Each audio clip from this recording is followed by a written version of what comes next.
Okay, thank you doctor Mugni, thank you very much, এবং সবাইকে welcome. আসলে সবাই তো প্র্যাকটিস এবং বিভিন্ন কাজে ব্যস্ততার পরেও রাত্রেবেলা সবাই সবকিছু ফেলেছে এই ক্লাসে অ্যাটেন্ড করছেন। তার জন্য সবাইকে আমি স্বাগতম জানাই। আপনারা সবাই শুনতে পাচ্ছেন তো? মুগ্ধি, শোনা যাচ্ছে? জি, লাউড এন্ড ক্লিয়ার স্যার। হ্যাঁ, হ্যাঁ, হ্যাঁ, thank you, thank you. Today's topic is increasing shaping the future management of diabetes mellitus. আমি প্রথমেই একটু শ্রদ্ধা জানাই আমার অত্যন্ত প্রিয় শিক্ষক এবং প্রফেসর মালিক স্যারকে। কারণ স্যারের সাথে আমার বেশ কিছু কাজ করার অভিজ্ঞতা আছে। উনি ইন্তেকাল করেছেন, তার বিধি আত্মার মাগফিরাত কামনা করছি। একটু আগে আরেকটা মেসেজ পেলাম যে প্রফেসর শফিউদ্দিন স্যার, পেডিয়াট্রিক্স এর প্রফেসর, উনিও মারা গেছেন হৃদরোগে আক্রান্ত হয়ে। তাদের দুইজনের প্রতি আমি শ্রদ্ধা এবং তাদের রুহের মাগফিরাত কামনা করি প্রথমে, এবং তারপরে আমি আমার স্পিচটা শুরু করতে যাচ্ছি। আপনারা সবাই ইনক্রিটিন সম্বন্ধে সবই জানেন এবং আপনারা রেগুলার ডে টু ডে প্র্যাকটিসও করছেন। কাজেই আমি মনে করি না যে এখানে আপনাদেরকে শেখানোর কিছু আছে। তবে কিছু কিছু পয়েন্ট থেকে যেগুলো সাধারণত আমাদের পড়া হয় না, আমি বেছে বেছে সেগুলোকে একটু হাইলাইট করে নিয়ে আসছি, যাতে একটু ইন্টারেস্টিং হয় যে এই জিনিসটা কোথা থেকে কিভাবে আসলো, কবে থেকে আসলো। এইটাই আমার মনে হয় যে জানলে একটু ভালো লাগবে। তারপরে এটার ব্যাপারটা ফিউচার, কেন এই জিনিসটা ফিউচার ম্যানেজমেন্টে আসলো, সেটাও আমরা বুঝতে পারবো। 1902 সালের কথা আমি একটু বাংলায় সহজ করে বলি। তখন একজন সায়েন্টিস্ট আর কি, ব্যারিস এবং স্টার্লিং, এই দুইজন সায়েন্টিস্ট প্রথম দেখা গেল যে তারা বললেন যে intestinal mucosa secrets some hormone that acts on the exocrine secretion of the pancreas. এবং এই এক্সোক্রাইন সিক্রেশন অফ দ্য প্যানক্রিয়াসের উপর তাদের কিছু রোল আছে। এরপরে 1932 সালের কথা না, তখন আরেকজন সায়েন্টিস্ট, লা বেরি, উনি প্রথম একটা ডিসক্রাইব করলেন যে there are some hormones secreted from the upper gut that is called incretin. উনি এটার নাম দিলেন ইনক্রিটিন, এবং that has a good role to reduce blood sugar level. So it has some action in the management of diabetes since 1932 ঘটনা। তার আগে কিন্তু আপনারা জানেন যে 1921 সাল 22 সালের দিকে কিন্তু ইনসুলিন চলে আসছে। কিন্তু উনারা কিন্তু সেই সময় থেকে এই ইনসুলিন নিয়ে কাজ করা শুরু করেন এবং উনাদের একটা ধারণা হয়। এরপরে দেখেন আরেকজন সায়েন্টিস্ট আসছে, যিনিও এটা নিয়ে কাজ করছেন, মিস্টার বার্সেন অ্যান্ড ইয়েলো। তাদের একটা অবজারভেশন হলো, তারা প্রথম ডিসকভার করেন রেডিও এসে দিয়ে ইনসুলিন কিভাবে বের করে নিয়ে আসা যায়, এবং রেডিও এসে দিয়ে ইনসুলিন মেজারমেন্ট তারা বের করতে পারছেন। তার পরবর্তীতে তারা বললেন যে পার ওরাল এবং আইভি গ্লুকোজ, এই দুটো গ্লুকোজ দিলেই ইনসুলিনের কিছু হেরফের হয়। মানে ব্লাড সুগার লেভেল যেমন ভাবে সমান থাকে, কিন্তু ইনসুলিন লেভেলে কিছুটা অমিল দেখা যায়, যে ব্লাড পার ওরাল গ্লুকোজ দিলে সেখানে ইনসুলিন সিক্রেশনটা বেশি আসে। 1969 সাল, তখন জিআইপি প্রথম ডিসকভার হয়, এবং সায়েন্টিস্ট যিনি আসেন ওনার নাম মিস্টার ব্রাউন। তারপরে জিএলপি 1, যেটা 1988 সালে প্রথম মিস্টার গোপ, উনি এটাকে বলেন যে this is GLP 1 another hormone. এই এইটাই মোটামুটি ইতিহাস। তার মানে আপনি চিন্তা করেন যে 19 শতকের প্রথমের দিক থেকে, দ্যাট ইজ 1902 সাল থেকে শুরু করে এ পর্যন্ত আমরা এই 2023 সালে চলে আসছি। সেবারে মোর দেন 100 ইয়ার্স আগের কথা। এই পর্যন্ত এই কাজগুলো হয়ে আসছে। এবং ওনাদের পরে একজন সায়েন্টিস্ট, উনি 1964 সালে পার্লে অ্যান্ড কিপনিস, ওনারা একটা জিনিস বের করে একটা মানে জার্নালে দিয়ে দিলেন যে পার ওরাল গ্লুকোজ খাওয়ার পরে এবং আইভি গ্লুকোজ দেওয়ার পরে, দুইটা জিনিস দেওয়ার পরে ইনসুলিনের লেভেলের কিছু পার্থক্য হয়। এবং আপনারা দেখতেছেন যে নিচের গ্রাফটা, এটা আপনার আইভি গ্লুকোজ দেওয়ার পরে ইনসুলিন লেভেল, এবং উপরে যে পিকটা দেখতেছেন that is per oral glucose same amount, এটা দেওয়ার পরে এই মানে insulin level, serum insulin level. পরে এটা নিয়ে 1968 সালের নক কিছু কথাবার্তা বলেন, এবং বলেন যে there are some hormone secreted from the gut, এবং এটার নাম ইনক্রিটি, এবং it has some role in the secretion of insulin. সেই হিসাব করে তারা আরেকটা স্টাডি করলেন। সেই স্টাডিতে দেখা গেল যে সেম অ্যামাউন্ট অফ গ্লুকোজ যদি আপনি পার ওরালে দেন, এবং এট দ্য সেম টাইম যদি same amount of glucose IV দেন, সিরাম গ্লুকোজ লেভেল কিন্তু সেম থাকতেছে। But the insulin level, in case of per oral glucose, there is an increased level of insulin, but there is a gap in between these two. This is called, they describe that this is incretin effect. তাদের মাথার মধ্যে এটা ঢুকে গেল যে যে ইন্টেস্টাইনে নিশ্চয়ই কোনো একটা কিছু আছে that secrete insulin, this is incretin. এবং এই জিনিসটাই তারা আস্তে আস্তে করে স্ট্যাবলিশ করে ফেললেন যে there are some secretory product that secreted from the GIT after taking some food or any other thing or a nutrients that will have some effect on the blood sugar level, as well as it may have some effect on the pancreatic beta cell that secretes the insulin also. এই ধারণা থেকে তারা আরো কিছু study করলেন এবং সেখানে দেখা গেল ইনক্রিটিনের ইফেক্টটা যদি আপনি একটা নর্মাল পার্সনে দেখানো হয় তখন দেখা যায় যে তার ইনক্রিটিন ইফেক্টটা বেশি আছে। কিন্তু in case of diabetic patient, specially type 2 diabetes, তার ইনক্রিটিন ইফেক্টটা কম। এবং যেটা ডান দিকের এই গ্রাফটা দেখেন যে টাইপ 2 ডায়াবেটিসে ইনক্রিটিন সিক্রেশনটা কিন্তু কম হচ্ছে, মানে ইনসুলিন সিক্রেশন, তার ইনক্রিটিন ইফেক্টটা কম। But in case of normal people incretin ইফেক্টটা কিন্তু অনেক বেশি। তাহলে আপনি যে এখন ডায়াবেটিসের ম্যানেজ বা ডেফিনেশন বলি আমরা, absolute or relative deficiency of insulin or any defect in the receptor level, এখানে কিন্তু কিছু পরিবর্তন হয়তো ইন ফিউচার আমাদের বইতে চলে আসবে। দেয়ার are some impairment of ইনক্রিটিং effect. তার মানে ডায়াবেটিসের ডেফিনেশন ইন ফিউচারের জন্য এই ধরনের কিছু চলেও আসতে পারে যে ইনক্রিটিনেরও এত কিছু রোল আছে, কাজে ডেফিনেশনের মধ্যে এরকম হয়তো আসবে। এটা ইন ফিউচারের জন্য আমাদের আরো কিছু চিন্তা ভাবনার বিষয় আছে। এখন আসি আমি যে what is incretin. Incretin is the hormone that is produce from the intestine or GIT. এটা জিআইটির আপার ইন্টেস্টাইন এবং লোয়ার ইন্টেস্টাইন বা কোলন সব জায়গা থেকে আসে। তারা কি ধরনের হরমোন আছে, যেটা GIP, that is gastric inhibitory peptide, another one is glucagon like peptide. This are two hormone. এই দুটো হরমোনের মধ্যে কিছুটা কেমিক্যাল পার্থক্য আছে। পার্থক্যটা কি, জিআইপি সাধারণত আসে হচ্ছে upper intestine, that is duodenum and jejunum, but GLP আসে ইলিয়াম এন্ড দ্য কোলন থেকে। জিআইপি দেখেন শুধু বিটা সেলের উপরে অ্যাকশনটা মেনলি বেশি, বাট জিএলপির বিটা সেলের উপরে অ্যাকশনের পরেও দ্য ব্রেনে, হার্টে, লিভারে, কিডনিতে এবং এই অর্গান গুলোতেও কিন্তু তার কিছু ইফেক্ট আছে। তারপরে they have some multi organic effect, specially GLP 1। আর অ্যামাইনো অ্যাসিডের সিকোয়েন্স যদি বলেন, জিআইপি তে আমাদের 42 অ্যামাইনো অ্যাসিড এবং জিএলপি তে 30 amino acid. This is the basic difference. আমরা যদি এর অ্যাকশনটা একটু চিন্তা করি, দেখেন effect on different organ. GLP 1 neuro মানে ব্রেনের উপরে কিছু কাজ করে, তাদের ডিজেনারেটিভ যে চেঞ্জ আছে এবং অ্যাপিটাইট সেন্টারের উপর তার কিছু, যেটা হাইপোথ্যালামাসে আছে আপনারা জানেন, সেখানেও কিছু ইফেক্ট আছে। হার্টের কার্ডিয়াক কন্ট্রাক্টিলিটি বাড়ায় এবং cardiac event, that is that cardiac যে কন্ট্রাক্টিলিটি সহ কার্ডিয়াক আউটপুট, এবং লিভারে তার গ্লুকোজ প্রোডাকশনটা ডিক্রিজ করে দেয়, দ্যাট ইজ গ্লাইকোজেনোলাইসিসটা কমায় দেয়, as well as it acts on the beta cell to secrete insulin, decrease apoptosis of beta cell, and it will secrete insulin also, and beta cell এর preservation এর কিছু effect আছে, as well as it has also some effect on the muscle, that is মাসলে যদি আমরা intake of glucose entry বেশি হয় এবং preservation থাকে, তাহলে এটার জন্য একটা সুবিধা এবং এটিপি প্রোডাকশন এবং কিছু কাজ করে। লাস্টলি একটা important effect that it will reduce the delayed gastric emptying. It will মানে ডিলেড গ্যাস্ট্রিক এমটিং করার জন্য এবং অ্যাপিটাইট সেন্টারে ইফেক্ট করার জন্য, কারণ বডি ওয়েটের উপরে এটার একটা বিশেষ ইফেক্ট আছে, আপনারা সবাই সেটা জানেন। This are the main effect of GLP. GIT থেকে এটা সিক্রিট হয় আমরা জানি আপার এবং lower GIT, as well as most importantly it will act মানে ওয়েন যখন সিক্রিটেড হয় from the intestine, it will goes to the brain. আমরা পরের স্লাইডটা আমরা দেখতে পারবো। তাছাড়া বিটা সেলের উপরে একটা ইম্পর্টেন্ট ইফেক্ট, মানে এটা সবচেয়ে ইম্পর্টেন্ট একটা জিনিস যে জিআইটি থেকে সিক্রেট হয়ে, মানে আপনি যখনই খাবেন তখনই কিন্তু এটা সিক্রেট হবে, তারপরে আবার এটা চলে যাবে ব্রেনে, তারপরে এটা চলে যাবে বিটা সেলের উপর, ওখান থেকে আসি বিটা সেল থেকে ইনসুলিন সিক্রেশন করবে। এইভাবেই সে কাজ করে। এবং প্রথমে ব্রেনে যে ব্রেন থেকে আসে গ্যাস্ট্রিকের উপর যে রিলেট এমটিং, এটা কিন্তু ব্রেনের সিগন্যাল থেকে আসে।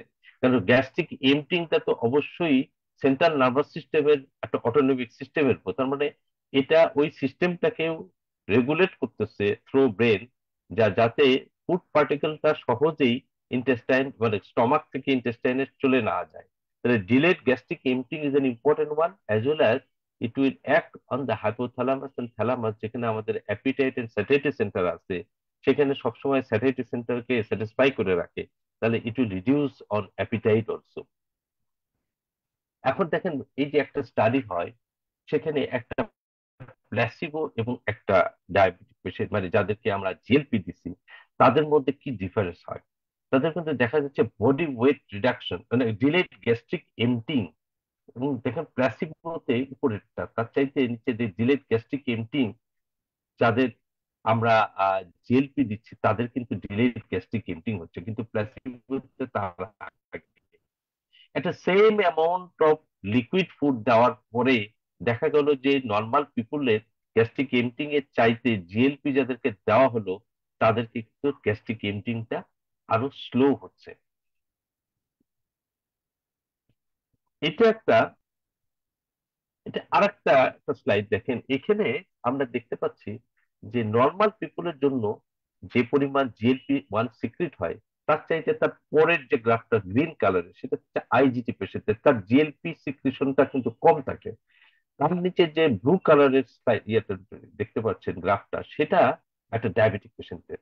অর্থাৎ একটা ডায়াবেটিক পেশেন্টের কিন্তু জিএলপি কম থাকে, তার চাইতে আইজিটি একটু ভালো থাকে, এবং নর্মাল পিপুলের তার চাইতে বেশি। নন ডায়াবেটিক পেশেন্ট, মানে যার গ্লুকোজ নর্মাল, তার জন্য কিন্তু জিএলপিও বেশি থাকে। Effect of GLP 1 on cardiovascular system, that is an important one.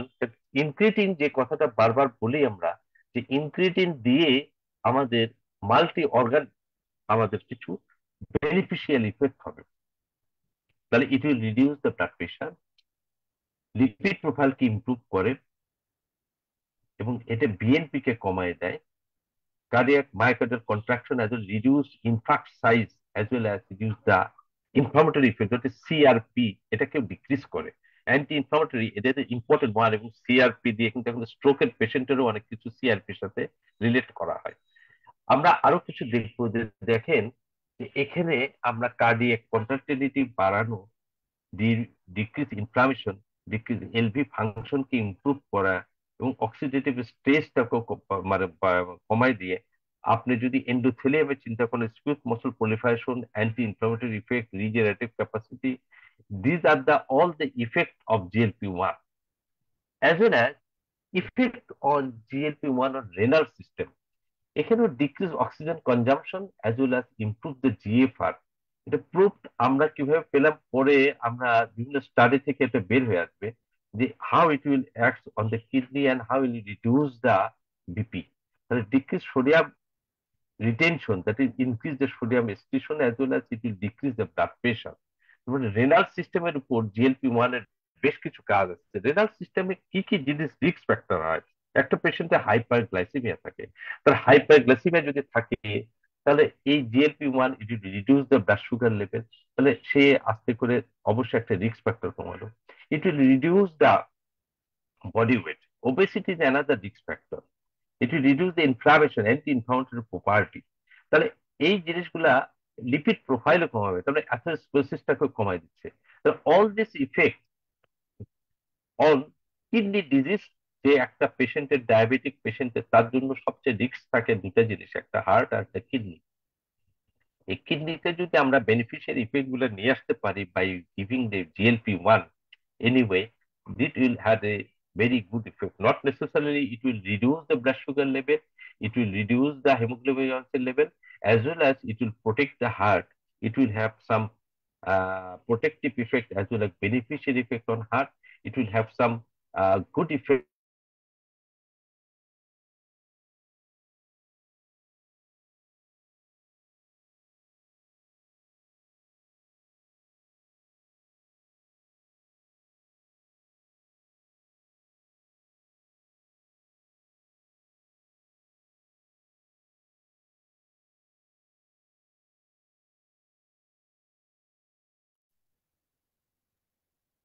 আহ, আহ, আসাদুল কবির স্যারের ট্রান্সমিশন কি সমস্যা হচ্ছে?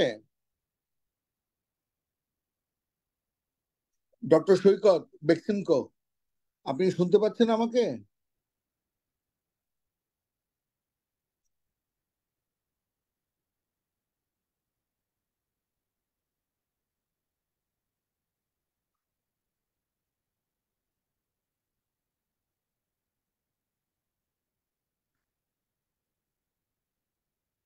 ডক্টর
সবার কাছে একটু দুঃখ প্রকাশ করছি, প্রফেসর আসাদুল কবির স্যারের ওখানে কারেন্টটা চলে গেছে। তো উনি জাস্ট 1-2 মিনিটের মধ্যেই জয়েন করছেন।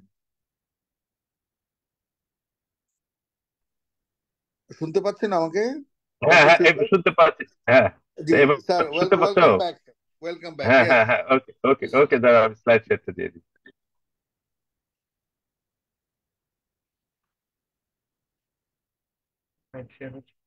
হুম হুম, good.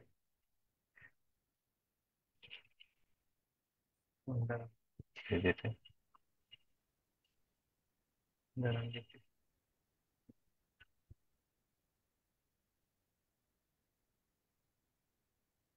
আর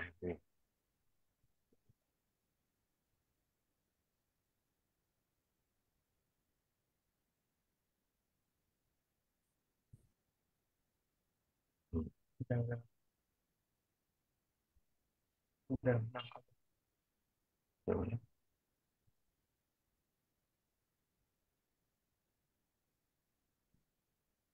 হইতে হবে।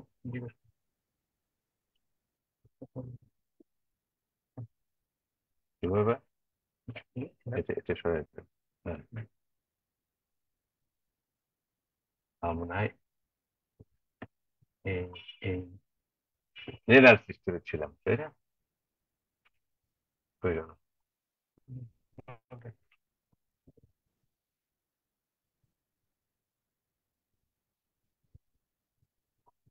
তো আর ওইটার থেকে এখানে আইকন থাকলে কি একটা সমস্যা।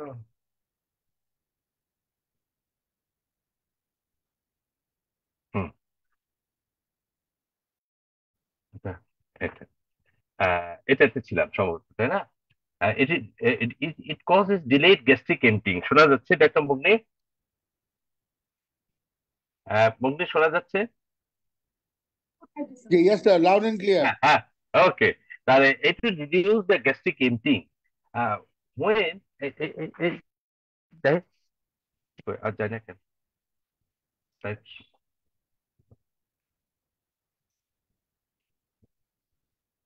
হুম, হ্যাঁ। When you introduce GLP-1, it will reduce the blood sugar level. It will increase the blood insulin serum insulin level, as well as it will reduce the gastric emptying. These are the three effects when you introduce GLP-1 in a patient. Now, these are the another slide which I showed you earlier, যে একটা পেশেন্টের যখন diabetes থাকে তার GLP-1 কিন্তু অনেক কম, as well as যখন IGT থাকে তার চেয়ে একটু বেটার, কিন্তু নর্মাল প্রফেশনে তার চাইতে বেশি থাকে। এটা তাহলে প্রমাণ হয় যে জিএলপি-1 কার্ডিওভাস্কুলার সিস্টেম, এটা আমি অলরেডি বলছি, জিএলপি-1 রেনাল সিস্টেম, এটার মধ্যে এটাও আমার বলা হয়ে গেছে। এখন দেখেন যে জিএলপি-1 আমরা যে সোডিয়াম এক্সক্রিশনটাকে বাড়ায় যায়, হাইড্রোজেনটাকে প্রিজার্ভ করে এবং রিটেনশনটাকে রাখে, সিসিআর লেভেলটাকে ডিটোরেশন থেকেও আমাদের কোনো স্ট্যাটিক রাখে, এবং যে পর্যায়ে থাকে সেই সিসিআরটা মোটামুটি ভাবে বহুদিন ধরে যদি ডায়াবেটিস কন্ট্রোল থাকে, তাহলে সিসিআর টা ডিটোরেশনটাকে প্রিভেন্ট করে। So it has some very good effect on kidney, as well as it has some effect on central nervous system. Earlier I told you that central nervous system appetite and satiety center এর উপর এটা কিছু effect আছে। তাছাড়া neuro degenerative প্রসেসটাকে সে আহ, মানে regress করে, that is অ্যাপোপ্টোসিসটাকে say prevent করে। তারপরে হয় কি, যে এটা ইন ফিউচার এটা চিন্তা করা হচ্ছে যে অ্যালজেমাস ডিজিজ বা ডিমেনশিয়ার পেশেন্টকে ইন ফিউচার হয়তো বা GLP-1 ইউজ করা হতেও পারে, বা এটার কোনো ফর্মেট নিয়ে আসা যেতে পারে। এই কারণে যে সেন্ট্রাল নার্ভাস সিস্টেমের degenerative change as well as এটা অ্যান্টি ইনফ্লামেটরি প্রপার্টি এবং এর বেশ কিছু গুড ইফেক্টের জন্য এই চিন্তা ভাবনা করা হচ্ছে, অ্যাজ ওয়েল অ্যাজ আমাদের এই বর্তমানে যে GLP-1 ডায়াবেটিক পেশেন্টের জন্য ইউজ করা হয়, তার আরেকটা জিনিস গুড ইফেক্ট হচ্ছে, দেখেন যে হাইপারগ্লাইসিমিয়া হলে ব্রেনে গ্লুকোজ সাপ্লাই বেশি হয়। আপনারা জানেন যে গ্লুকোজ সাপ্লাই যখনই বেশি হবে তখন তার ইনফ্রাক্ট সাইজ বেড়ে যাবে বা হেমোরেজ বেশি হবে অথবা অন্য ডিজিজ প্রসেসটা বেশি হ্যাম্পার্ড হবে। কিন্তু এটা কন্ট্রোল করে যখন হাইপারগ্লাইসেমিয়া হয়, GLP-1 যদি দেওয়া হয়, তার কিন্তু হাইপার মানে glucose supply to the brain restricted হয়ে যায়। রেস্ট্রিক্টেড হয়ে গেলে সে কিন্তু অনেকটা বেটার রেজাল্ট আউটকাম বা বেটার রেজাল্ট আসবে যখন কোনো অ্যাটাক হবে বা যখন কোনো ডিজিজ ব্রেনে এফেক্ট করবে। So it has a big effects on central nervous system, heart, effect on kidney, effect on stomach, delayed gastric emptying, and as well as osteoporosis টাকে প্রিভেন্ট করে বলে কিছু কিছু স্টাডি বলছে, effect on muscle and the liver. So it has a big multi-organ good effect. But what is the problem? Problem is the GLP-1 is rapidly broken down by the DPP-4 enzyme that is also secreted from the same place. And that's why it will act quickly, and we cannot give any GLP-1 to any patient directly. So what can we do? এখানে দেখেন যে GLP-1 একই সময় just 1 থেকে 2 minute বা 3 থেকে 4 মিনিটের মধ্যে DPP-4 সিক্রেশন হওয়ার সাথে সাথে এটা ডিগ্রেড করে ফেলতেছে। এটা একটা পিকচার আমি পেয়েছিলাম, সেটা নিয়ে আসছি, যে সাথে সাথে এটা ডিগ্রেড হয়ে যা। এবং এটার জন্য কি সলিউশন করা যায়? এটা সলিউশন একটাই, আমরা DPP-4 যেটাকে ডাইপেপটিডাইল পেপটিডেস 4 ইনহিবিটর যদি দেই, মানে দ্যাট ইজ এটাকে এই এনজাইমটাকে যদি আমরা ইনহিবিট করতে পারি, তাহলে it will prolong the action of incretin as well as incretin mimetics, অথবা যদি অ্যাগোনিস্ট আমরা তৈরি করতে পারি, যেটা GLP-1 অ্যাগোনিস্ট বলি আমরা, সেটা যদি হয়, সেটাও আমরা এই প্রবলেমটাকে ওভারকাম করতে পারবো।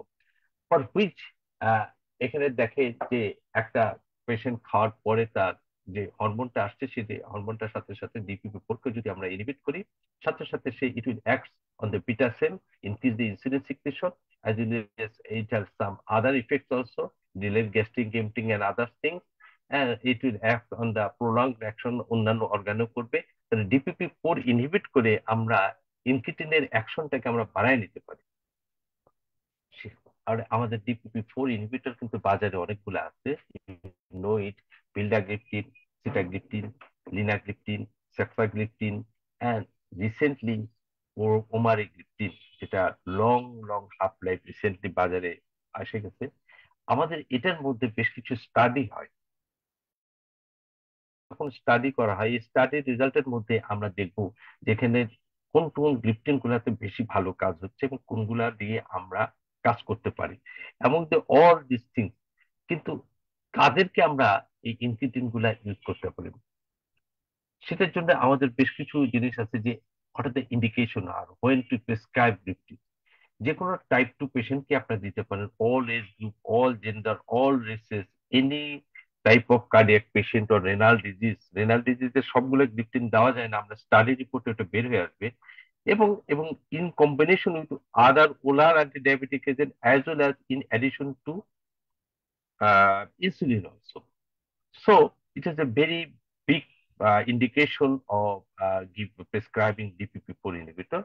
এবং এই DPP-4 তাদেরকে দেওয়া উচিতই, আপনি যদি সেটা চিন্তা করেন, তাদের এলডারলি পেশেন্টের জন্য, এবং যাদের ইরাটিক যে মানে ফুড হ্যাবিট অথবা তাদের কোনো জব থাকে, যেমন ধরেন একটা পাইলট সারা রাত ধরে প্লেন চালায়, তার কখন খায় তার কোনো ঠিক নাই, সে যখন খাবে তখনই কিন্তু ইনক্রিটিনটা আসবে, এবং ওই DPP-4 ইনহিবিট করে ইনক্রিটিনের অ্যাকশনটা বাড়াই দিবে। সেটা একটা ভেরি গুড ইফেক্ট যাদের রেনাল ইম্পারমেন্ট অথবা হেপাটিক ইম্পারমেন্ট, যাদের কার্ডিয়াক ডিজিজ থাকে, এবং এদের জন্য সবচেয়ে বেশি ইম্পর্টেন্ট, অ্যাজ ওয়েল অ্যাজ যাদের কার্ডিওভাস্কুলার রিস্ক থাকে, যেমন ওবেস পেশেন্টের জন্য খুব ইম্পর্টেন্টলি, যাদের BMI বেশি, অ্যাজ ওয়েল অ্যাজ যদি কারো আপনার xanthelasma বা dyslipidemia, those who have risk cardiac risk factor, যেটি modifiable risk factor, সেদের যদি আমরা থাকে, তাহলে তাদেরকে জন্য কিন্তু আমাদের এই DPP-4 ইনহিবিটরটা দেওয়া উচিত বলে মনে করি। দিব না কাদেরকে?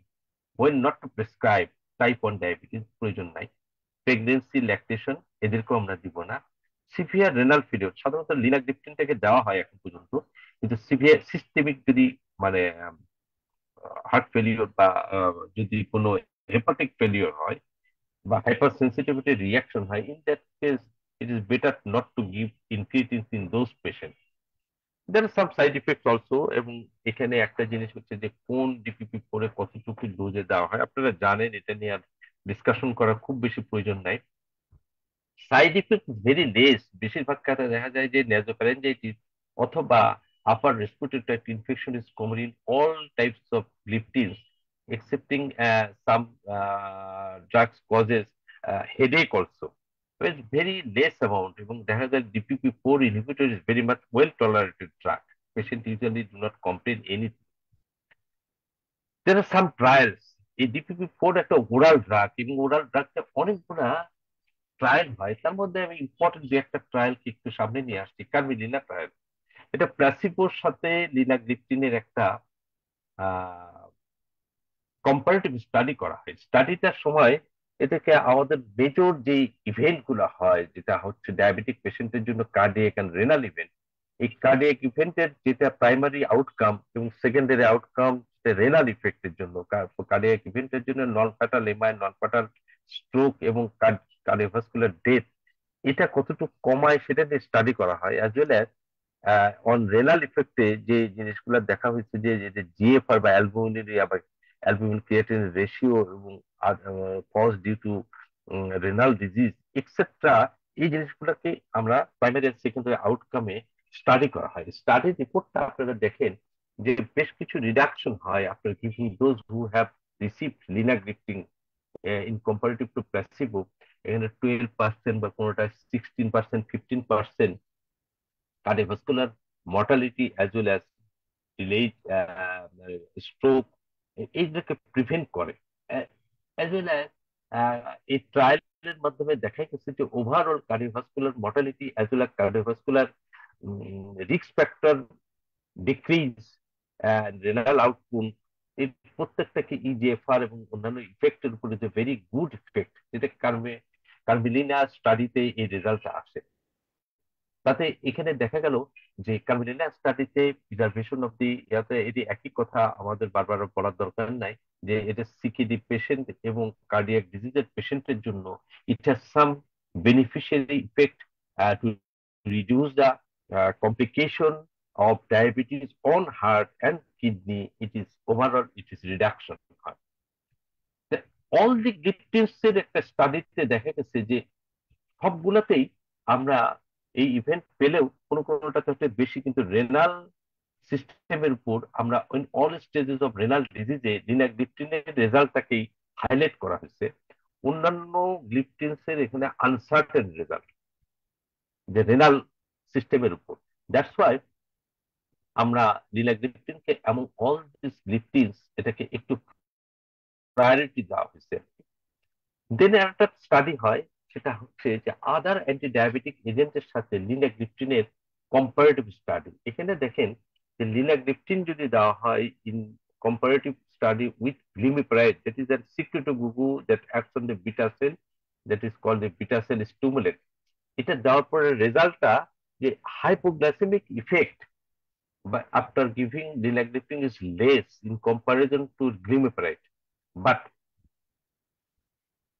হেমোগ্লোবিন এবং বডি ওয়েটের ব্যাপারে পরে নিচের যে স্লাইডটা দেখতে পাচ্ছেন বা গ্রাফটা, এখানে কিন্তু বডি ওয়েটটা মোটামুটি ভাবে মেনটেন হচ্ছে বা একটু রিডাকশন হচ্ছে লিনাগ্লিপটিন দিয়ে, কিন্তু গ্লিমেপ্রাইডে কিন্তু প্রথমেই ওয়েট গেইন করে, পরের দিকে কিন্তু ওয়েট আবার রিডাকশন হয়। কেন হয় সেটার এক্সপেনশনটা একটু পরে বুঝতে পারবেন।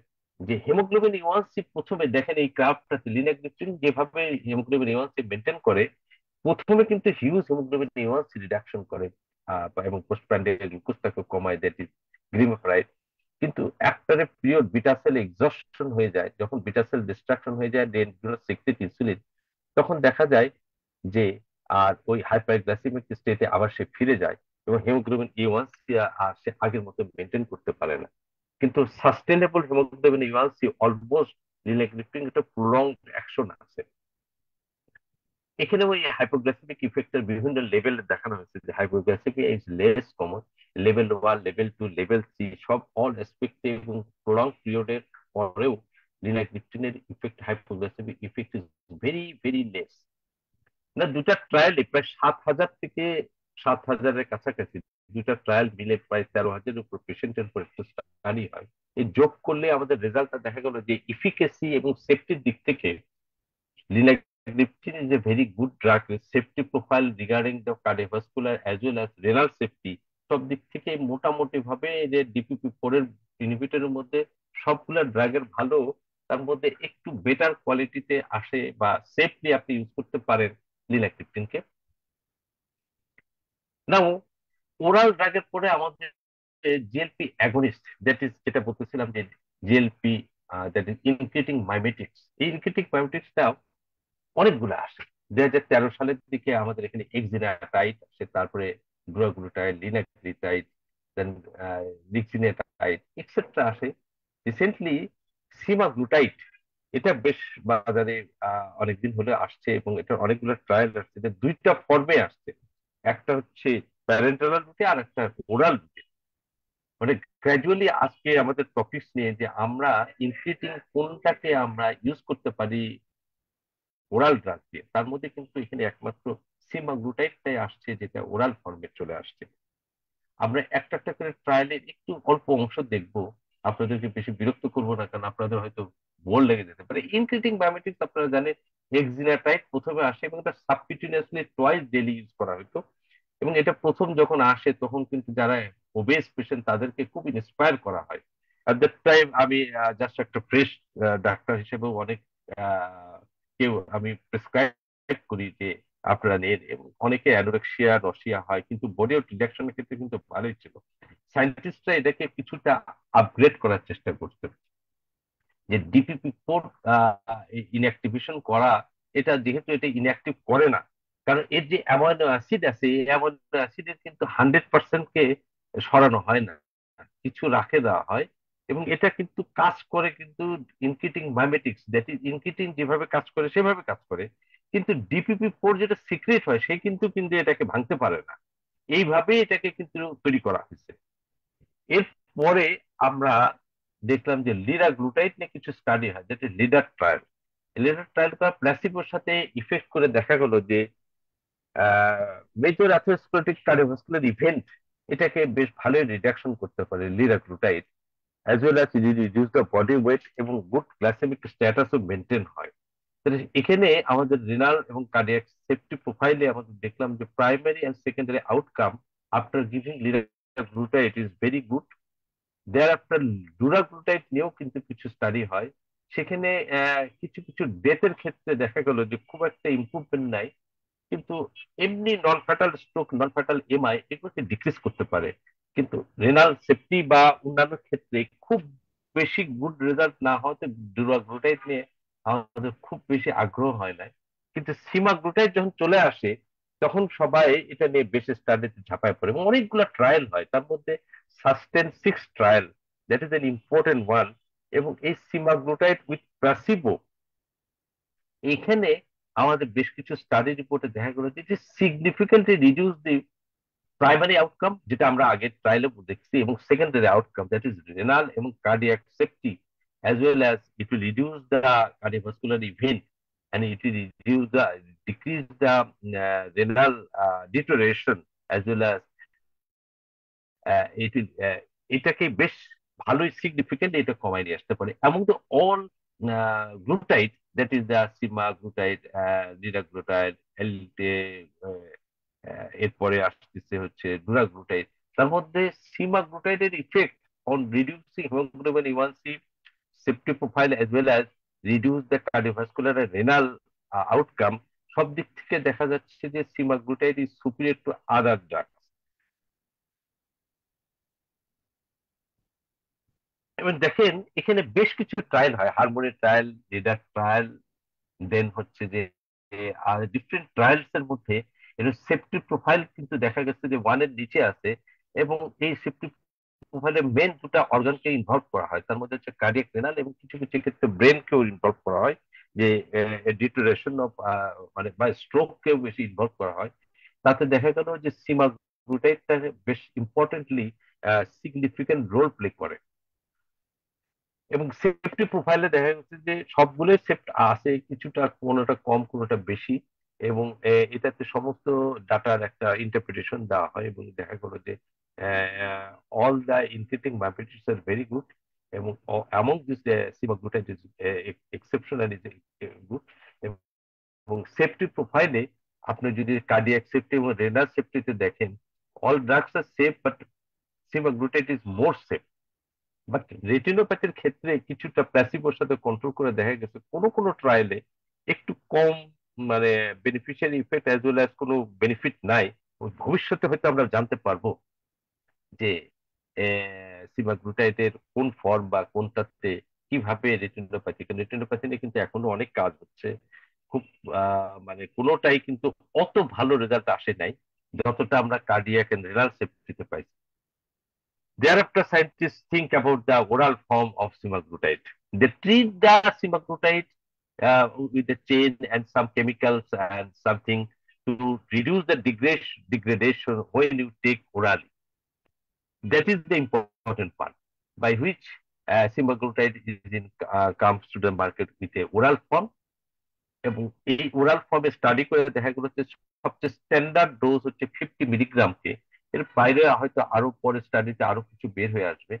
এবং 50 মিলিগ্রাম দিলেই দেখা যায় যে যে reduce the haemoglobin A1C, reduce the gastric emptying, and it has some beneficiary effect on heart as well as cardiac effect also। এখানে কিছু ট্রায়াল দেওয়া হয়, পায়োনিয়ার প্লাস ট্রায়াল। এই ট্রায়ালে আমরা সেমাগ্লুটাইডের সাথে আমরা কম্পারেটিভ মানে সেমাগ্লুটাইড যে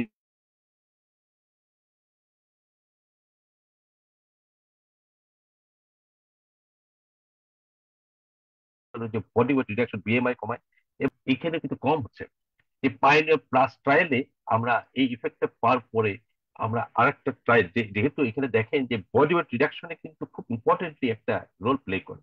তার ফলে হলো কি যে ওয়েসিস ট্রায়াল বলে আরেকটা ট্রায়াল, যেটা নন ডায়াবেটিক, যাদের ওয়েট বেশি তাদের ক্ষেত্রে এই ড্রাগটা ইউজ করলে কি হয়, যেমন আপনারা অনেক সময় মেটফর্মিন ইউজ করেন ওবেস পেশেন্টের, নন ডায়াবেটিক পেশেন্টের জন্য। এরকম নন ডায়াবেটিক পেশেন্ট ছাড়া আপনারা জানেন polycystic kidney, polycystic ovarian syndrome use করা হয়। সেরকম নন ডায়াবেটিক ওবেস পেশেন্টেরও দেখা গেল যে ওই ওয়েসিস ট্রায়ালে যে এটা significantly reduce the body wait also. এবং এটার হাইপোগ্লাইসেমিক ইফেক্ট তেমন নাই, এবং এটার বডি ওয়েট রিডাকশন করে লং লং পিরিয়ড এমন যে হিউজ অ্যামাউন্ট অফ পেশেন্টেরও এটা সিগনিফিকেন্টলি বডি ওয়েট রিডাকশন করছে। সো এর কনক্লুশনে আমরা এটা নিয়ে একটু ডিসকাস করবো যে এই বডি ওয়েট রিডাকশন যে হচ্ছে, তাহলে আমরা আর কি কাজে এটা ইউজ করতে পারি। এটা দেয়ার আর ডিফারেন্ট ট্রায়ালস অলসো। তো এখন একটা গেম চেঞ্জার, দ্যাট ইজ আপনি যদি GLP-1 এবং GIP-1 দুইটার অ্যাকশনই কিন্তু আছে, এবং দুইটাকে যদি একত্রিত ভাবে যদি ইউজ করেন, that is poly agonist or dual agonist, in that case will get more benefit maybe.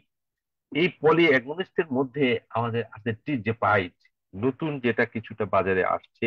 আমাদের এখানে কিন্তু এটা ফেজ 3 ট্রায়াল, এটা আমেরিকাতে যেটা হয়, সেখানে দেখা গেল যে ফেজ 3 ট্রায়ালে এটার action in comparison two single GLP-1 তার চাইতে আরো বেশি hypo haemoglobin reduction, body weight reduction, as well as reduce the blood pressure, it will reduce the blood lipid level also। So it has a big coverage দেয়। এবং এটার একটা আরেকটা good effect আছে, যাদের ফ্যাটি লিভার তাদের উপরে কিন্তু কিছু স্টাডি হচ্ছে যে GLP-1 এন্ড GIP-1 তাদেরকে যদি একসঙ্গে দেওয়া হয় তাহলে ফ্যাটি লিভার বা ন্যাশ যেটা, সেটাও রিডাকশন করে, লিপিড প্রোফাইলকে কমায়, বডি ওয়েট কমায়। কাজেই এটা ইন ফিউচার হয়তো বা আরো বেশি ইমপ্রুভমেন্ট হবে, এবং এটা আমাদের জন্য এখন নতুন ড্রাগ হিসেবে বাজারে কিন্তু আমাদের বাংলাদেশেও আছে কিন্তু। এবং ট্রায়ালে দেখা গেছে যে সিমাগ্লুটাইড এক্সোলেটেড ইউজ করলে কেমন হয়, বা সিমাগ্লুটাইড এর সঙ্গে যদি না, এটা কম্পারেটিভ স্টাডি একটা, এই স্টাডিতেও কিছুটা ইমপ্রুভমেন্ট হয়েছে। আমরা খুব বেশি সময় নিব না, অনেকক্ষণ সময় নিয়ে রেখেছি আমি। অ্যামাইনিন অ্যানালগ, নতুন আরেকটা অ্যামিনিন analogue, that is another ইনক্রিটিং।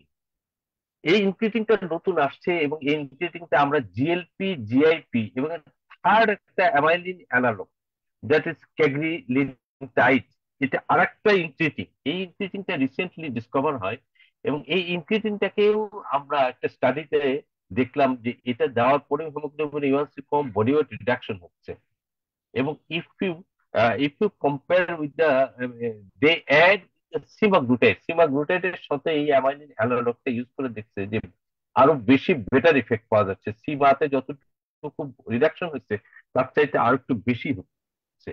In future we may get triple therapy, যেটা ডুয়েল, তিনটা ড্রাগ একসঙ্গে করে তিনটাকেও হয়তো বাজারে নিয়ে আসা হতে পারে। তবে এগুলো স্টাডির বিষয়, এবং এই স্টাডি করার পরে আমরা জানতে পারবো যে আসলে ইন ফিউচারে আমাদের ম্যানেজমেন্টের মধ্যে কতটুকু কি আসে। যেমন ধরেন একটা জিনিস যদি আপনি চিন্তা করেন, আপনি ইউরোপ বা ইয়াতে ডেভেলপ কান্ট্রিতে অনেক ওবেস পেশেন্ট, এই ওবেস পেশেন্টের জন্য, স্পেশালি ডায়াবেটিক পেশেন্টের যাদের ওবেসিটি, বেরিয়াট্রিক সার্জারি করা হয়। এই বেরিয়াট্রিক সার্জারির একটা অল্টারনেটিভ হিসেবে কিন্তু জিএলপি-1 এর জিআইপি ডুয়েল অ্যাগনিস্ট অথবা সিমাগ্লুটাইডকেই তারা কিন্তু এখন চিন্তা ভাবনা করতেছে যে সার্জারি না করে আমরা শুধু সিমাগ্লুটাইড ইউজ করে যদি বডি ওয়েট রিডাকশন করতে পারি, তাহলে it will have a good effect other than surgery. Now there are some controversy, এটা আসবেই, কারণ কিছুটা অনেক সময় দেখা যায় যে প্যানক্রিয়াটাইটিস, কেউ কেউ বলে ক্যান্সার হয়, কেউ কেউ বলে বিটা সেল ডিস্ট্রাকশন হয়ে যায়, কেউ কেউ বলে যে এটার জন্য আমাদের অন্যান্য কোনো সাইড ইফেক্ট হচ্ছে কিনা। বেশ কিছু রিপোর্টও হয় যে প্যানক্রিয়াটাইটিস করে, কিন্তু দেখা গেল যে স্টাডি করে যে তাদের যাদের প্যানক্রিয়াটাইটিস ডেভেলপ করছে, they have another risk factor like obesity, they have may have some dyslipidaemia, hyper triglyceridaemia, এই ধরনের যাদের সমস্যা আছে তাদেরকে কিন্তু এই জন্য কনফার্ম করা যায় না যে জিএলপি-1 অ্যাগনিস্ট দেওয়ার জন্য এদের প্যানক্রিয়াটাইটিস হয়েছে, অথবা র্যাটের উপর দেখা গেছে তাদের থাইরয়েড ক্যান্সার হয়েছে, কিন্তু হিউম্যান বিইং এই ধরনের কোনো রিপোর্ট হয় না।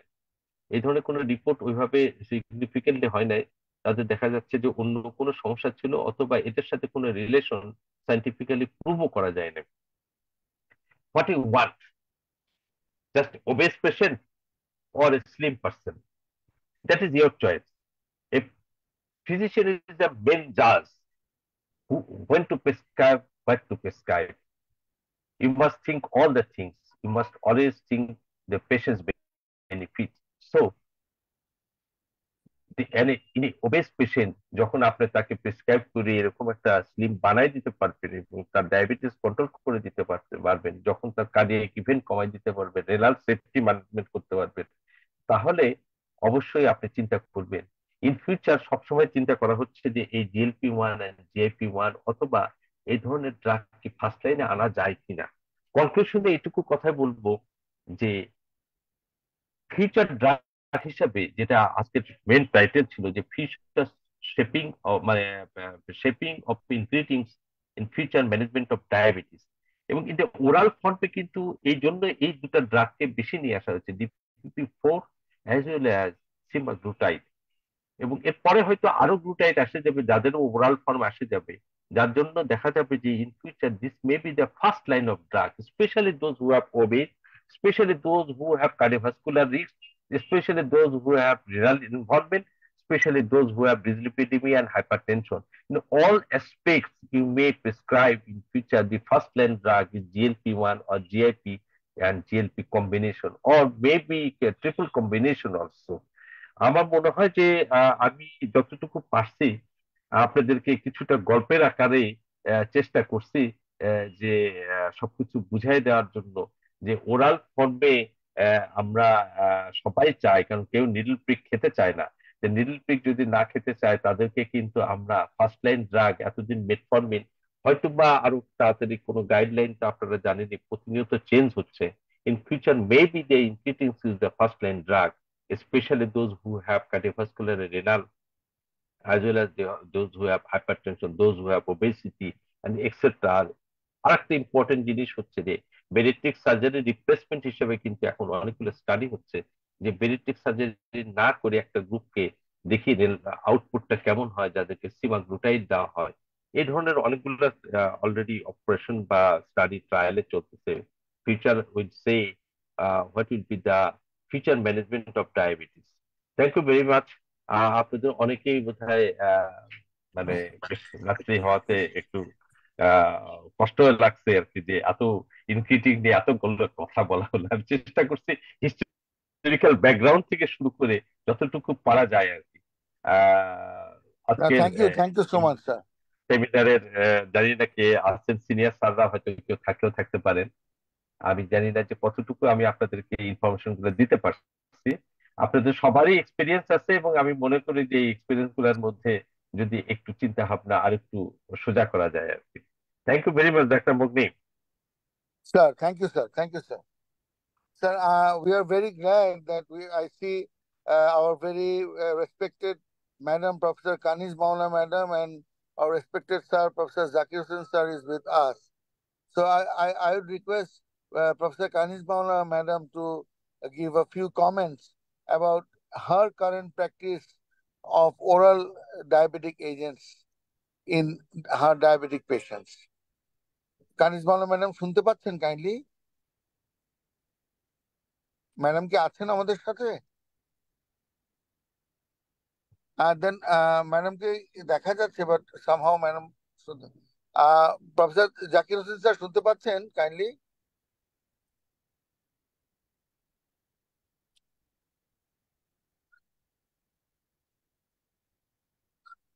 আমাকে কি শুনতে, ডক্টর ডক্টর হ্যাঁ, শুনতে পাচ্ছি, শুনতে পাচ্ছি। স্যার স্যার হ্যাঁ, আসসালামু আলাইকুম sir. Doctor, sir, welcome to master class sir. So we are so হ্যাঁ, glad that very often we see you as joining us. তো স্যার, আপনার কারেন্ট ড্রাগ গুলো আপনি আপনার পেশেন্টে না, কিভাবে ব্যবহার আমি করছেন? আমি এখন তো প্রথমে স্যার অনেকগুলো চয়েস চলে এসছে আমাদের হাতে। So your valued comments, sir, kindly. Thank you doctor Mugni for giving the chance to say something. প্রথমে স্পিকারকে ধন্যবাদ জানাচ্ছি, খুব সুন্দর গল্পের আকারে বিভিন্ন ট্রায়াল শো করে বিভিন্ন গ্রুপের ড্রাগের অ্যাডভান্টেজ এবং ডিসঅ্যাডভান্টেজ তুলে ধরছেন। ওরাল অ্যান্টি ডায়াবেটিক ড্রাগ আমাদের মার্কেটে তো অনেক কিছুই আছে, কিন্তু এখনো সেক্রেটাগুগ এই ড্রাগটাকে খুব বেশি ইউজ করা হয় বা ব্যবহার করা হয়। মেটফর্মিন গ্রুপটার ইয়ে খুবই ইম্পর্টেন্ট এবং খুব বেনিফিশিয়াল ড্রাগ, কস্ট কম, অনেক অ্যাডভান্টেজ। কেন যেন এই ড্রাগটার ইউজ ডে বাই ডে কমে যাচ্ছে? এটার অন্য কোনো কারণ থাকতে পারে, আহ, কম দাম এটি একটা কারণ কিনা, সেটা হতে পারে।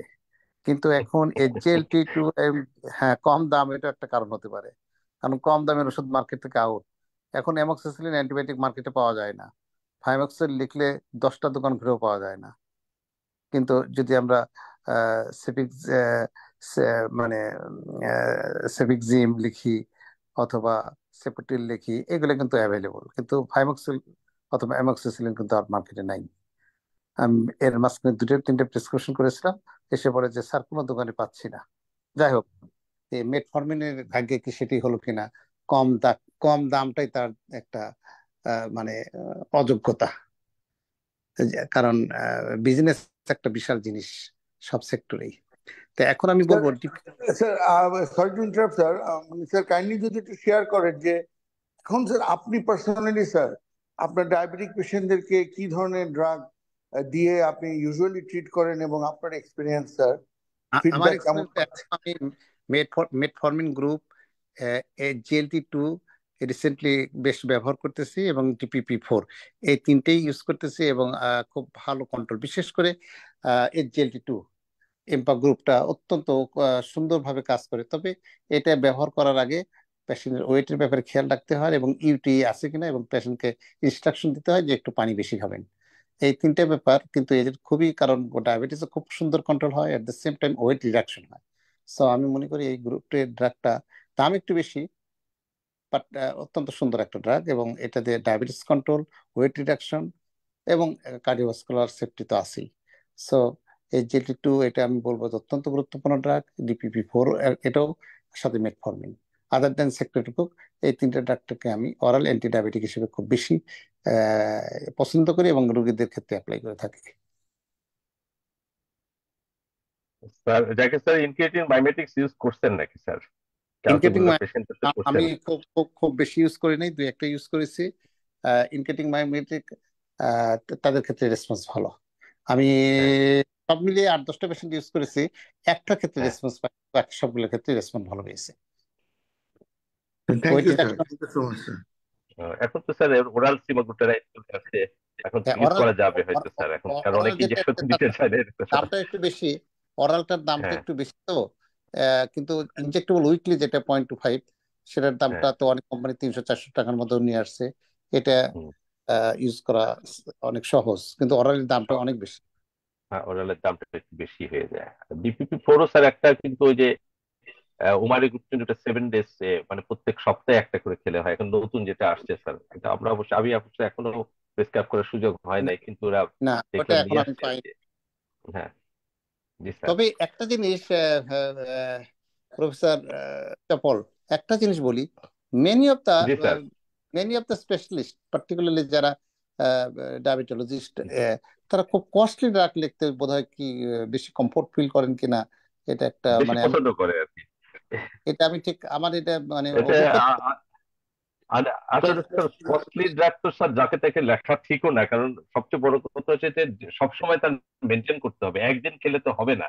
আপনি অ্যান্টিবায়োটিক 7 দিন দিলেন কস্টলি, সেটা চলে স্যার, কিন্তু যেটা রেগুলার খেয়েই যেতে হবে সেটাকে কস্টলি দেওয়ার আগে তো স্যার চিন্তা করতে হবে সে মেনটেন করতে পারবে কিনা, আদারওয়াইজ তো স্যার সমস্যা হয়ে যায়। বিভিন্ন সেন্টারে বিভিন্ন সেন্টারে দেখতেছি পেশেন্ট গরিব, ইনসুলিন ইউজ করা হচ্ছে, তারা মেনটেন করতে পারতেছে এবং না। কস্টলি ইনসুলিন স্যার, এটাও একটা শুধু ইনসুলিন না, costly insulin sir. Costly insulin, right. হ্যাঁ, হ্যাঁ। এটা এটা আমার অবজারভেশনটা সাইন্টিফিক না, but observation. G sir, sir, এটা আপনার থ্যাংক ইউ স্যার, অবজারভেশন, আপনার আমিও খুব, করতেছি স্যার এটা। থ্যাংক ইউ স্যার, খুব গুরুত্বপূর্ণ একটি জায়গাকে আলোকপাত করেছেন স্যার। তো আমি শিওর যে আমাদের যারা participant, they will be cautious about this, কারণ আসলেই তাই যে আমরা with due respect to the sub speciality, কিন্তু আমরা দেখি যে আসলে আমাদের অনেক হয়তো কস্টলি ড্রাগের ব্যবহার অহেতুক বেশি হচ্ছে। তো এখানে আমি এখন কোশ্চেন ওপেন, ফ্লোর ওপেন করছি কোশ্চেনের জন্য। ডিয়ার পার্টিসিপেন্ট, কারো যদি কোনো প্রশ্ন থাকে, কাইন্ডলি আপনি আনমিউট করে সরাসরি আজকের মাস্টার প্রফেসর আসিফুল কবির স্যারকে প্রশ্ন করতে পারেন।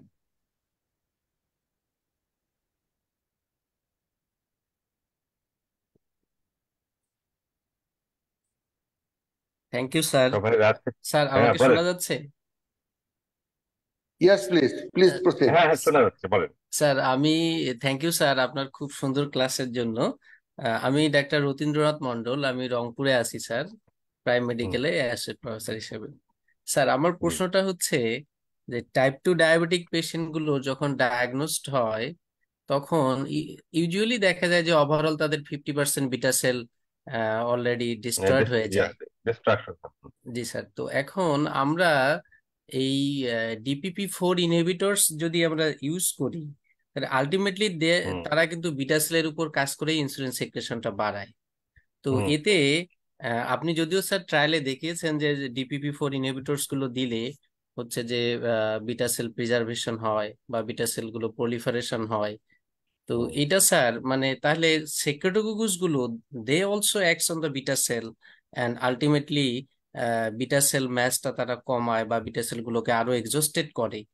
তো এইখানে স্যার যদি এই ইনক্রিটিন গুলো যদি বিটা সেলের উপর কাজ করে, আবার সেক্রেটোকুস গুলো বিটা সেলের উপর কাজ করে, একটা বিটা সেল গুলো প্রিজার্ভ করে, একটা বিটা সেল গুলোকে আরো এক্সস্টেড করে, এই বিষয়টা সম্বন্ধে যদি স্যার একটু একটু বলতেন স্যার, যে মানে এটা আসলে হুম। মানে এই ডিফারেন্সটা কেন হয় স্যার? একটা জিনিস একটু যেহেতু চিন্তা করে যে আমরা মানে বেশ কিছু ইফেক্ট আমরা গ্রাফে দেখছি, যে ওরাল গ্লুকোজ খেলে দেখা যায় যে ইনসুলিন বেশি সিক্রেট হয়, আইভি গ্লুকোজ দিলে কিন্তু কম হয়। এরকম আমরা বডির যে ওন মেটাবলিক সিস্টেম, সেই মেটাবলিক সিস্টেমকে যদি মানে ইউজ করতে পারি, লাইক যে আমরা যখন ইনক্রিটিংটাকে, বডির নিজস্ব কিন্তু ইনক্রিটিং, সেই ইনক্রিটিংটাকে ইউজ করলে সেটা কিন্তু আমরা বেটার রেজাল্ট পাবো, এইটা চিন্তা করি কিন্তু সায়েন্টিস্টরা চিন্তা করছে যে আমি বিটা সেলকে সরাসরি হিট করার চাইতে যে আমরা যদি থ্রো ভায়া করি, মানে অন্য রুটে করি, যেটা বডির ওন সিস্টেম নিজেরা রেগুলেট করে, তাতে গুড রেজাল্ট পাওয়া যায় কিনা। এবং সেই স্টাডিতে দেখা গেছে beta cell exhaustion, beta cell destruction both আর মানে এটা যেটা আমরা সিক্রেটিভ গ্লুকোজে পাচ্ছি সেটা কিন্তু এখানে অতটা হচ্ছে না। অ্যাজ ওয়েল অ্যাজ মানে বডির যে ওন সিস্টেমের প্রিজার্ভেশন, মানে এটা তো অ্যাকচুয়ালি অটো সিস্টেম। আমরা একটা জিনিসকে যখনই, যেরকম হরমোনের নেগেটিভ ফিডব্যাকের মতন, এখানে দেখা যায় যে অ্যাপোপ্টোসিস কম হয় এবং প্রিজার্ভেশনটা রেখে দিয়ে হয়। সায়েন্টিস্টরা কিন্তু এইটাই রিসার্চ করছে। এটা অনেক ধরনের কেমিক্যাল ব্যাপার আছে যে জিনিসগুলোকে এখানে আসলে হাইলাইট করা সম্ভব না, কিন্তু আমরা একটা জিনিস বুঝি যে বডির ওন সিস্টেমটাকে ইউজ করাটা সেটা কিন্তু অনেক ভালো। যেমন ধরেন আপনি যদি অনেক ক্যালসিয়াম কন্টেনিং ডায়েট খান, ওটা মেটাবলিক সিস্টেমের মধ্যে ঢুকতে যতটুকু দরকার বডি কিন্তু ততটুকু নিবে, বাকিটুকু কিন্তু স্টুলে চলে যায়, এটা বলা হয়। কিন্তু যদি একেবারে র ক্যালসিয়াম খান তাহলে কিন্তু সরাসরি ব্লাডে সরাসরি ক্যালসিয়াম ঢুকে এটা বেড়ে যায়। এট দ্য সেম টাইম আপনি সিকিউটুকু দিবেন যখন সরাসরি বিটা সেলকে অ্যাটাক করবে এবং এটাকে একটা পিরিয়ড পরে টায়ার্ড করে ফেলবে। কিন্তু যখন ওর ওন সিস্টেম নিজেকে নিজেরা করবে তখন নিশ্চয়ই ওটা প্রিজার্ভ হবে। এটা সায়েন্টিস্টদের অনেক রিসার্চের ফল আর কি। তো এটার বাইরে আমার মনে হয় আমার খুব বেশি নলেজ এর পরে আর আসে নাই, কারণ আমি যতটুকু দেখছি যে এটাই মেটাবলিক সিস্টেমকে তারা ইউজ করতে চাইছে এখানে, এটাই। আপনার আর কোনো কিছু মানে এর সঙ্গে অ্যাড করার আছে কিনা বলে না? না স্যার, থ্যাংক ইউ স্যার। মানে এটা স্যার আমার মানে আউট আমি অফ দেখছি যে কিউরিসিটি স্যার। প্রত্যেকটা, হ্যাঁ, প্রত্যেকটা মেটাবলিক সিস্টেমকে ইউজ করাটা বেটার। জি স্যার। ঠিক আছে, স্যার থ্যাংক ইউ স্যার। এটাই। হ্যাঁ, হ্যাঁ, হ্যাঁ। স্যার আর গাট আরেকটা অংশে। জিনিস স্যার, আমি একটু হুম, জাস্ট একটা কমেন্ট স্যার, যে এই হ্যাঁ, ইনকিটিং মাইমেটিক্স, এই হুম, সিমাগ্লুটাইড স্যার আমি অনেকগুলো ইউজ করেছি স্যার। জি, তো আসলে এটা এমনি it's a very good drug, খুব ভালো, এটা ব্লাড হুম, সুগার কন্ট্রোল করে, কিন্তু হুম, আমার সবগুলো রোগী ডিসকন্টিনিউ করেছে তাদের এক্সট্রিম অ্যানোরেক্সিয়ার জন্য, এবং হ্যাঁ, কোনোভাবেই আমি মোটিভেট করতে পারি নাই। এবং তারা হ্যাঁ, শুকায়, ওয়েট তো কমায়, অ্যানোরেক্সিয়া হলে তো স্যার আলটিমেটলি ওয়েট কমবেই, কিন্তু স্যার আমার হ্যাঁ, সবগুলো রুগী তারা ফাইন্যান্সিয়ালি কোনো প্রবলেম হচ্ছিল না, কিন্তু তারা স্যার ওয়েট মানে অ্যানোরেক্সিয়ার জন্যই তারা স্যার ডিসকন্টিনিউ করে হ্যাঁ, স্যার। হ্যাঁ। এটা থ্যাংক ইউ এটা স্যার। ওই ডোজটা একটু রিডাকশন করে দিয়ে দেখবেন আর কি, কারণ এছাড়া আর কোনো উপায় নাই। কারণ যখন টলারেবিলিটি একটু আসে, হঠাৎ করে সেন্ট্রাল নার্ভাস সিস্টেমে যে কাজ করে, তো অ্যাপিটাইট সেন্টারটা একেবারে মানে ডিপ্রেস করে দিয়ে দিলে খুবই সমস্যা হয়। এই জন্য ডোজ, ইনক্রিমেন্টাল ডোজ, আমাদের একটা স্ট্যান্ডার্ড একটা রেজিম আছে, কিন্তু আমি বলবো যে এটার চাইতে যদি প্রয়োজন হয় আরো স্লো করবেন। ওটা প্রথম থেকে এক্সিডেন্টাইড যখন আসে তখনও কিন্তু একই কমপ্লেন ছিল, এবং এখনো যত ইনক্রিটিং মাইমেটিক্স আসছে সবগুলাই কিন্তু একই রকমের সমস্যা। সমস্যা হবেই, কারণ এটা আপনি তো দেখতেছেন যে প্যাথোলজিক্যাল প্রসেসটাকে কোন জায়গায় ব্লক করতেছে। জি স্যার। সেখানে যদি ব্লক করে, আমার মনে হয় যে ডোজটাকে আরো কমায় আরো কিছুদিন টলারেবিলিটি বাড়ায় যদি দেওয়া যায় আর কি। কিন্তু ওজন কমাতে গেলে যেমন খরচ করতে হবে এবং কিছু সহ্য করতে হবে, তাদেরকে সহ্য জি করা স্যার। লাগবে আর কি। এটা ছাড়া উপায় নাই আর কি। Thank you, sir. Thank you. Thank you sir. Thank you, Dr. Rothin, for joining us. Thank you so much. And any other question from any other participant, please?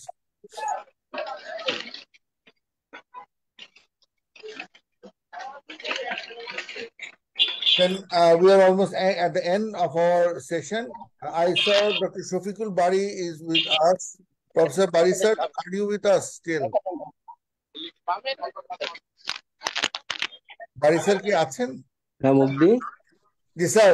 Any comment kindly? Thank হ্যাঁ you for joining us. Doctor Mugdhi, Sir, হ্যাঁ sir, জি মুগ্ধি আসছে, sir, সাথে আছি। yes, sir. Sir, শুনতে your পাচ্ছেন? comment about today's topic and a few sharing of your experience, and after that we will conclude the session. আচ্ছা মুগ্ধি, শুনতে পাচ্ছি আমি। জি, আমি আপনার প্রশ্নটা বুঝতে পারি নাই, বা আমাকে কি বলছেন আমি বুঝতে পারি নাই।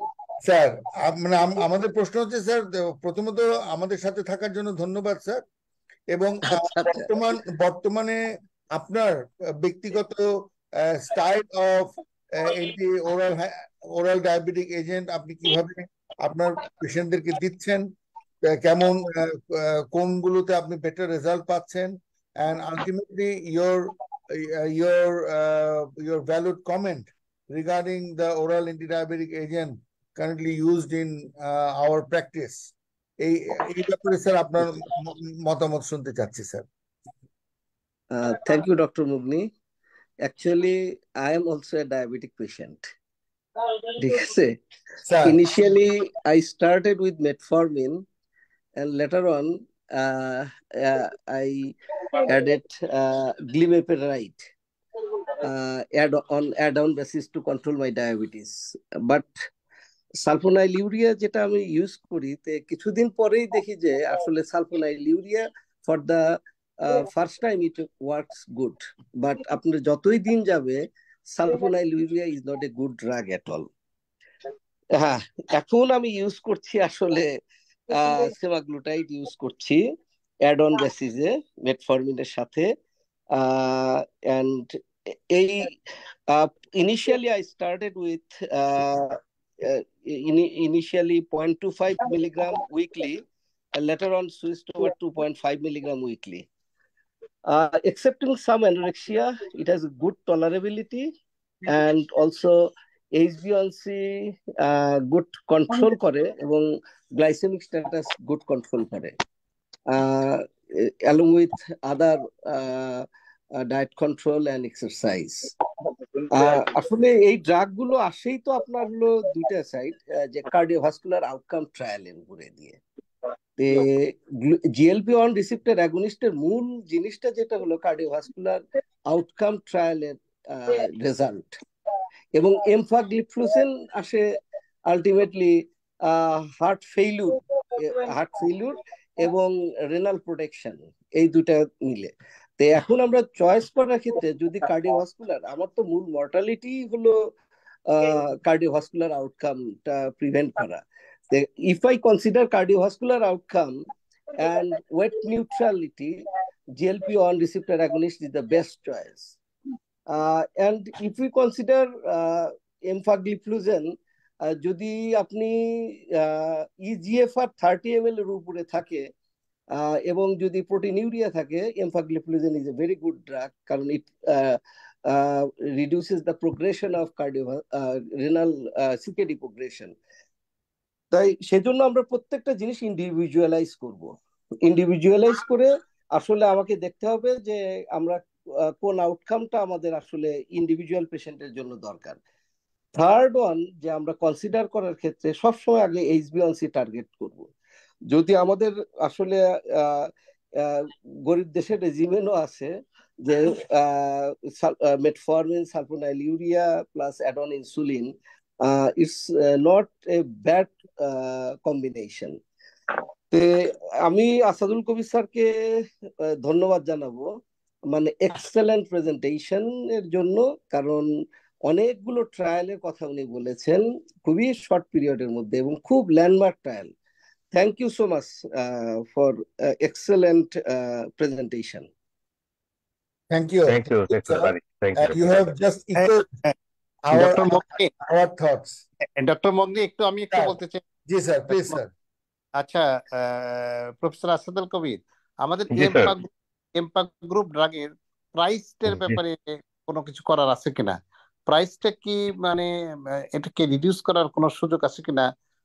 এটা তো স্যার এখনো কোম্পানিরা দেখা যাচ্ছে যে কোথা থেকে ম্যাটেরিয়াল নিয়ে আসে এবং কি যে করে, এটা তো যখন এই ধরনের কোনো ড্রাগ, দেখেন এমপার উপরে আর কোনো ড্রাগ নাই, এমপাগ্লিফ্লোজেন নিয়ে আসে যে যার মতন ব্যবসায় করে যাচ্ছে আর কি। কেউ দাম কমানোর ব্যাপারে বোধহয় কোনো কোনো কোম্পানি একটু চিন্তা ভাবনা করছে, আছে একটু কমে বিক্রি করে, কিন্তু আসলে ড্রাগটা অত্যন্ত ভালো স্যার, অত্যন্ত ভালো।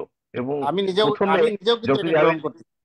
এবং এখন স্যার ওই যে ইউরোপিয়ান গাইডলাইনে কিন্তু বলাই হয়েছে যে যদি কারো ফাস্টিং হাইপারগ্লাইসেমিয়া থাকে, আগে বলা হতো যে ইনসুলিন দিয়ে নিউট্রাল করো, এখন বলা হয় এমপা দিয়ে নিউট্রাল করো, মানে এমপা দিয়ে আগে গ্লুকোজটাকে কমাই নিয়ে তারপরে তুমি মেনটেন করো। আদার দেন মানে সিকুটুকুকু তো ইউজ করাই যাবে না, এবং এখানে কিন্তু এমপাকে সামনে হাইলাইট করা হচ্ছে। একটা জিনিস এখানে স্যার মানে জি স্যার। প্রফেসর কবির, স্যার লিভার এনজাইমের উপরে কোন জি ইফেক্ট স্যার। আছে? লিভার এনজাইম HGPT এটা কি বাড়ায়? না, HGPT বাড়ায় তো না স্যার, এটা তো একটা মেনলি হচ্ছে যে স্যার মানে এটা কিছুটা আছে, এরপরে R2 গ্লিফোজেনে চলে আসছে, বলে যে যাদের একটু টলারেবিলিটি কম থাকে তাদেরকে R2 গ্লিফোজেন দেওয়ার কথা। ওরা একটা কম্পারেটিভ স্টাডি করছে এমপ্লাগ্লিফোজেন আর R2 গ্লিফোজেন, কেউ কেউ বলতেছে সুপিরিয়র, কিন্তু এখন ওটা বলার সময় আসে নাই। HGPT বাড়ানো খুব বেশি না স্যার, এটা হেপাটিক ইম্পেয়ারমেন্ট খুব বেশি না থাকলে এটা স্মুথলি স্যার অন্যান্য ড্রাগের মতন আপনি দিয়ে যেতে পারবেন, unless creatinine clearance rate is less than 30, তখন না কিন্তু এটা না করা হয়। এবং যদি কোনো অপারেটিভ প্রসিডিউরে যায় তখন এটাকে হল করতে বলা হয় স্যার। আচ্ছা, ঠিক আছে, থ্যাংক ইউ, থ্যাংক ইউ। এটাই, মানে তার আগে এটা বন্ধ করে ইনসুলিনের ডোজ বাড়াই অপারেশন করে তারপরে আবার দেওয়া যেতে পারে আর কি। আচ্ছা, স্লিম এটাই স্যার। পেশেন্ট ক্ষেত্রে কি এটা ইউজ করবো? স্লিম পেশেন্ট যারা একটু বিএমআই। স্যার খুব খুব একটা রিডাকশন হয় না স্যার, খুব একটা রিডাকশন না, কিন্তু স্যার এটার একটা এম্পাগনিফিজনের আর একটা গুড ইফেক্ট আছে, সেটা হলো এটা একটা ট্রায়াল চলতেছে ওই যে ইয়ার জন্য স্যার, স্টিয়াটোসিস এর উপর, মানে স্টিয়াটো হেপাটাইটিস স্টিয়াটোসিস। এখানে কিন্তু এখন অনেকেই ইউজ করে, আমিও কাউকে কাউকে দিয়েছি স্যার, যে এট the same time fatty liver is also associated with diabetic patient, এদেরও কিন্তু এম্পা দিয়ে কিন্তু ট্রায়াল দেওয়া হচ্ছে। আদার দেন স্যার ওই আপনি যেগুলা দেওয়া হয় প্ল্যাসিবো, অনেক ড্রাগ ইউজ করা হয়, আর্সোডিঅক্সিকোলিক অ্যাসিড বা ওবিটি কোলিক অ্যাসিড, এটা ছাড়া স্যার এটার উপরে কিন্তু বেশ কিছু ট্রায়াল আছে। কাজে এমপার্সার not necessarily on renal protection, এখন কিন্তু ওই ফ্যাটি লিভারের জন্য কিন্তু এখন ড্রাগের ট্রায়ালের মধ্যে হয়তো ভবিষ্যতে চলে আসবে, এখন কিছুটা অন ট্রায়াল আছে স্যার। কাজে হেপাটিক ইম্পেয়ারমেন্ট করে এটা বলা যাবে না স্যার, কেন হেপাটিক আচ্ছা, স্টিয়াটোসিসের পেশেন্টকে দেওয়া হচ্ছে স্যার এখন। না, আমার একটা পেশেন্ট লিভার এনজাইম নর্মালি ছিল, আপার লিমিট এইচজিবিটি, এমপা বেশ কিছুদিন খাওয়ার পরে এইচজিবিটি বেড়ে গেল, এমপা বন্ধ করাতে আবার এইচজিবিটি কমে গেল। সেই জন্য ও আমি চিন্তা করছি। হ্যাঁ, তাহলে স্যার আর টু দিয়ে দেখতে পারেন স্যার, না, না, আর টু এটা একটা গ্লিফোজিন নতুন আসছে। এটা একটা সিঙ্গেল অবজারভেশন, তো এটা কোনো মানে হ্যাঁ হ্যাঁ, অবজারভেশন বলবো না, এটা জাস্ট তাহলে সিঙ্গেল। আপনি, আমার মনে হয় তাকে স্যার আপনি আর টু গ্লিফোজিন আছে 5 এবং 15 মিলিগ্রাম, এটা দিতে পারেন, আর টু নামে পাওয়া যায় স্যার, এটা একটাই আছে।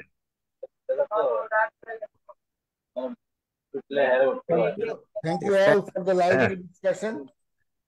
Thank you sir. And we must thank our very honorable Professor Mohammad Asidul Kabir sir for taking all the trouble to present this slide. Sir, অনেক কষ্ট করে অল্প সময়ের না মধ্যে স্যার, অনেক রিচ স্লাইড প্রেজেন্টেশন করেছেন আমাদের মাঝে। অনেক ধন্যবাদ, এবং we were very much enriched by the discussion of our very respected Professor Zakir Hussain sir and Professor Mohammad Shafiqul Bari sir. Thank you all participants for today's participation. Our next Tuesday we'll discuss on insulin therapy by Professor Dr. Muhammad Abul Kalam Azad, Chairman, Department of Medicine, BSMMU. Till then, good night and goodbye. Stay in good health. Thank you, Assalamu alaikum. Thank you, ওয়ালাইকুম আসসালাম, Thank you, sir. Thank you, Professor. Thank you, ধন্যবাদ। Thank you.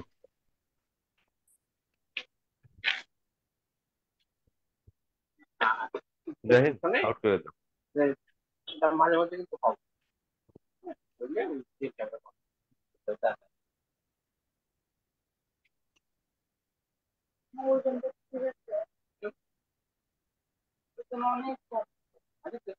এখন তো আর কমতেছে, 57 ছিল,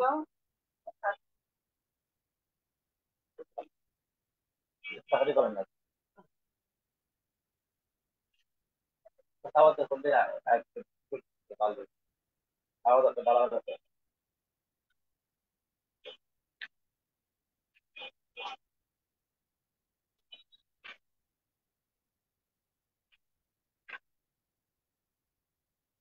পরীক্ষাটা করে নিয়ে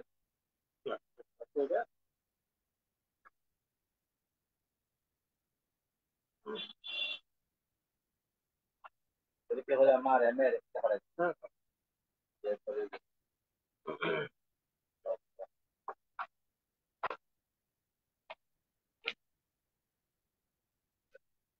সমস্যা নেই তো।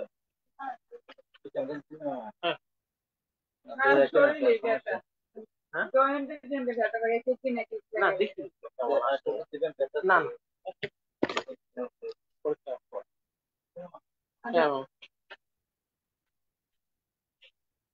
কি অবস্থা?